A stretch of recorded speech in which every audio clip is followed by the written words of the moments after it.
At the onset of the 60s, a number of African countries gained their independence after years of colonial rule. One of their key transitional steps was to initiate measures that would mark the start of a new life for their people.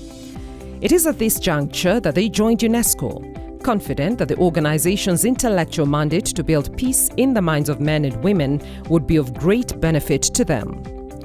Driven by a desire to reaffirm their cultural identities and to strengthen their common aspirations to achieve African unity, the country's first request to UNESCO was for the organization to help recover ownership over their past and take control on the production of knowledge regarding their heritage, their history. We are working with the curriculum development experts who would really then be able to first work with the teachers, train the teachers to understand how to use the content.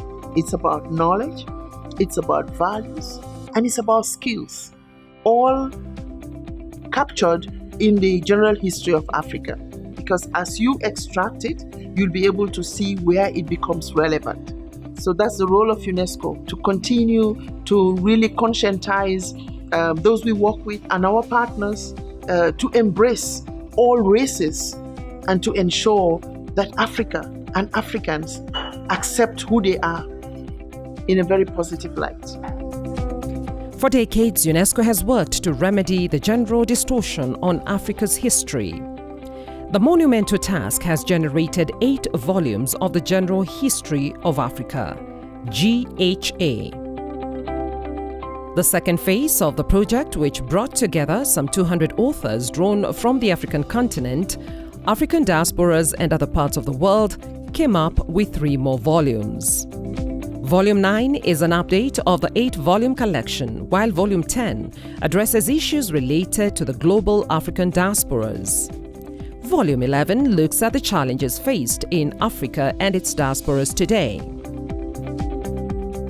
In Kenya, the process of integrating GHA in the school curriculum commenced with a shared interest and commitment for quality education amongst the learners in the areas of history and social studies. This was done through panels spearheaded by curriculum developers from the Kenya Institute of Curriculum Development alongside other stakeholders. The General History of Africa presents an opportunity where the African history is told by the Africans themselves, and therefore it's clear and it's exciting, it enriches, it frees history from those biases.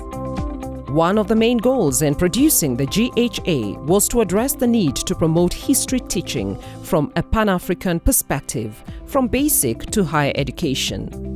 You've got the GHA providing you, the learner, with very big opportunities for nationalism and patriotism, to become a better citizen. It is also possible to be able to use GHA to develop industries, culture-based industries, tourism based on our heritage. For now, Kenya is the first country in Africa to have taken a holistic approach to integrate the GHA pedagogical materials into its school curriculum effective from grades 4, 5 and 6.